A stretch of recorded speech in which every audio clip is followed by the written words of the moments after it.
Good morning, everyone. My name is Anne-Marie Band. Today is December the 3rd. It is a Tuesday, and this is the Moneyball Morning Report for the Benzinga Pro platform. Couple of things. We're moving a little bit sideways, of course, and when we trend sideways, we tend to resume the overall trend in motion. Notice that this one is not a bad trend line, coming right into support at the top of the initial, the value area high. But we do see a few dips. Yesterday's closing VWAP price is also the value area high. So we want to look at this area and say, all right, if I come into that zone, I can potentially take a buy, but here's what I would recommend. Let it dip into the region, collapse into a 5-minute or something like that, and make sure that it bounces. So here's something that happened at 6 a.m. Let me show you what I mean. When it gets close to your number and you collapse into that 5, let's go to the 6 a.m. candlestick. Notice what'll happen. This is yesterday's close on the VWAP. It comes in, kisses it, bounces, and then pulls back. So here you are. You could say, hey, I'm going to go long right here. That's perfectly fine. The better bet in terms of risk management is to wait for it to bounce through resistance and pull back into support. Now, sometimes things are V-shaped like this, but you'll notice when it's bouncing, it still comes back and gives you minutes. So don't chase. Don't chase. Remember, fails to close lower. It didn't do that until this candle. Breaches resistance. It also breaches resistance with this candle. And then 15 minutes later, it pulls back. And look at where it pulls back to. Old resistance, new support. All right. And that's mechanically how you want to keep yourself out of trouble. Are we still in upside pressure? Yes. Let's see what Mentor Q's call wall action is telling us here. The call wall for the ES is 60.70. And the high value for the 0 DTEs is 60.60. So to me, that works right in line with this area coming into the 60.57. So we're jammed between those two lines in the sand. All right, that took me way too long to explain. Levels, still the same, still buy the dip, still holding pressure. Don't try to short this. Just look for the deep dips, set an alert, and say, all right, where did old support become resistance, or where did old resistance become support? And to me, that looks like 60.53 to 60.55, dancing around there, and then a bounce. If you want to take a short, this is possible here. But the VWAP is flat, and you're clearly bounded by a support zone underneath. And so I would wait for the very top of the range to short. And then, you've got yourself a tight stop. Wow, that took a long time. Okay, so here we are. Whoa, super sideways, big breakaway. Take a look at this. All right, let me do this. Let me remove everything off of the NQ. Here we are looking at price action. You can see that the traders, wow, that's a very clear box, right? Value area high, value area low. Let's clone it. Oh, for goodness sakes. Let's clone it, see where we are. Still near the top of the range, 21,279. Now, the call wall for this one was 200 yesterday. Today, it's 250. And so they are trying to walk the call wall up, but I would surmise that, in essence, that 260, 250, 260, it could shoot out 20 points, to be honest, into that 270 to 80 area. That is very likely to provide some measure of resistance for the chart. Support areas, 21,150. That's yesterday's VWAP closing event. And also about the half back here. Does this look like a short? Yes and no.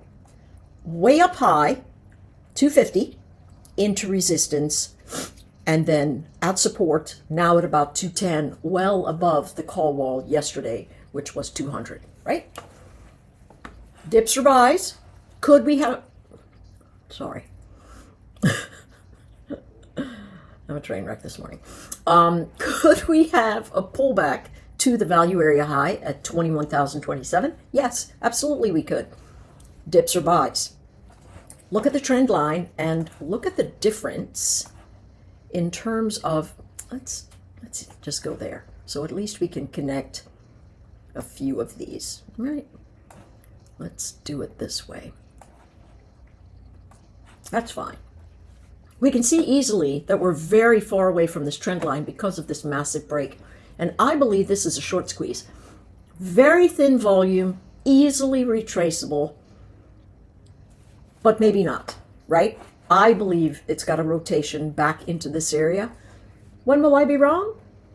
If it breaks out and holds up over 250, that call wall is going to force more buyers into the market because the call wall is short price action at the 250, and it's going to shove them up into 344.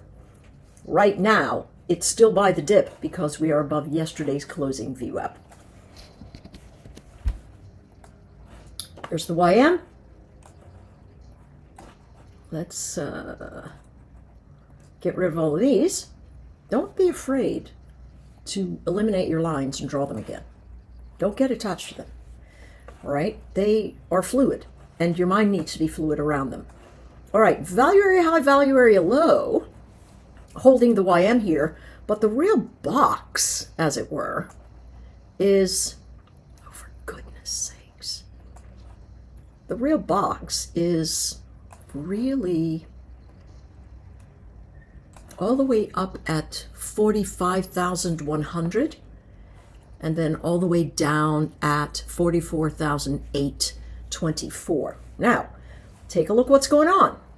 We are below the close of the VWAP, closing VWAP price. Okay, so that's a little bit bearish. 44,936, if we breach that area, we've got long action back into the 45,000 zone. However, if we can't, it becomes a box. So I can sell up here at 44,936, and I would want to buy near the wicks at 44,850 perhaps. This line looks pretty good as support, 851. Could we draw a trend here? Yeah, we could, but it would not be very good, right? It's clearly in a box. Boxes tend to break to the north, but look at this. We've got very thin market auctioning right here, and that has a tendency to retest. Are dips buys here? That's a good question. As long as we don't lose 44,850, yes. If we lose it, step out of the way. It's not going to be a buy until you find, until you find proper support. Bitcoin.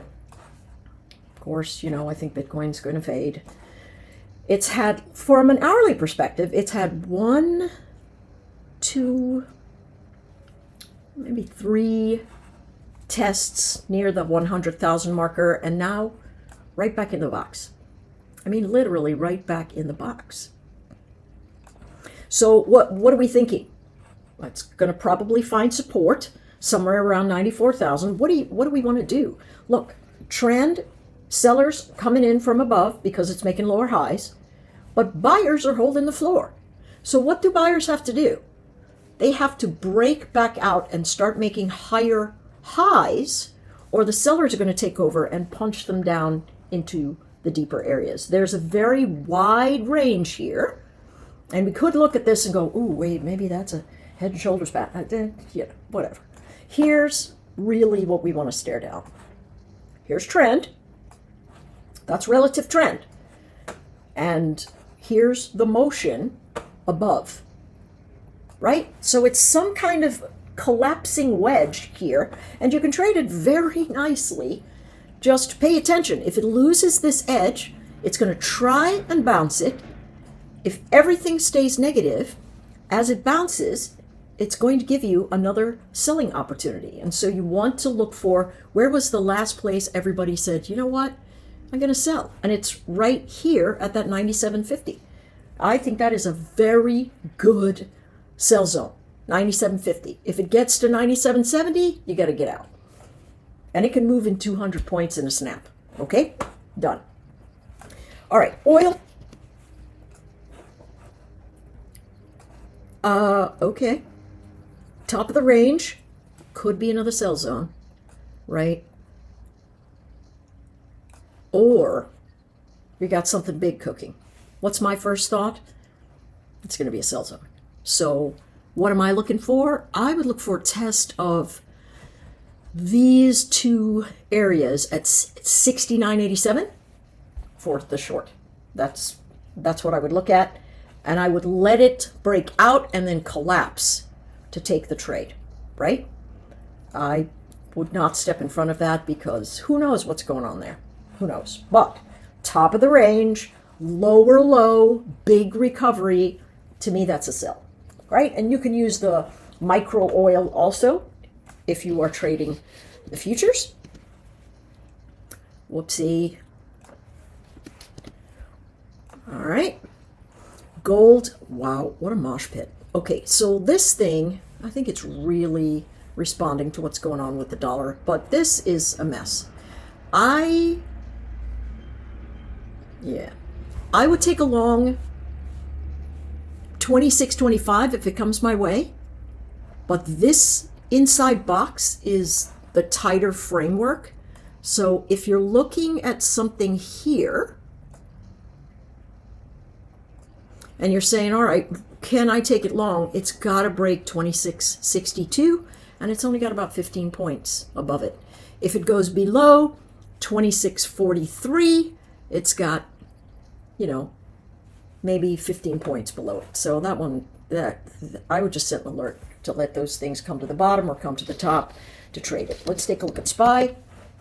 On the docket today, we have a fairly light schedule in terms of releases. We did have some earnings releases. I'm going to check that through because we did have some trades there in the Benzinga Pro platform. But here we are looking at SPY, and it is, it's pretty.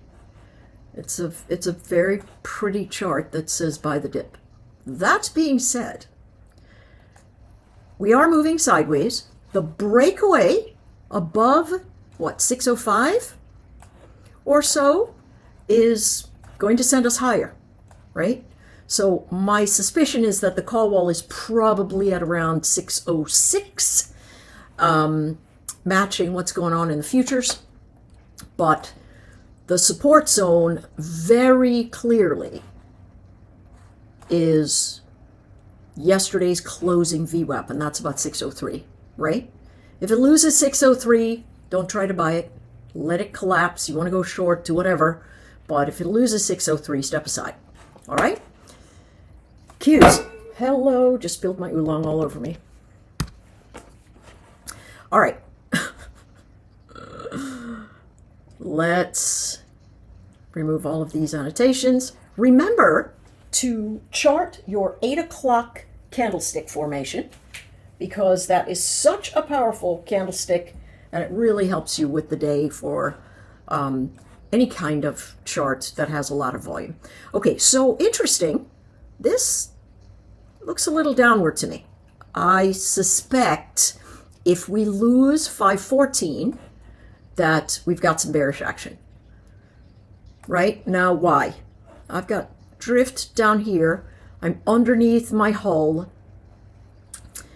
And this is my last line of defense, this 514. If I lose it, I've got nothing going until the next line of 511. So this could be a pretty bearish pattern, but we'll see. All right, everyone. I appreciate you listening, being part of the Benzinga Pro family, and I'll see you on the streams.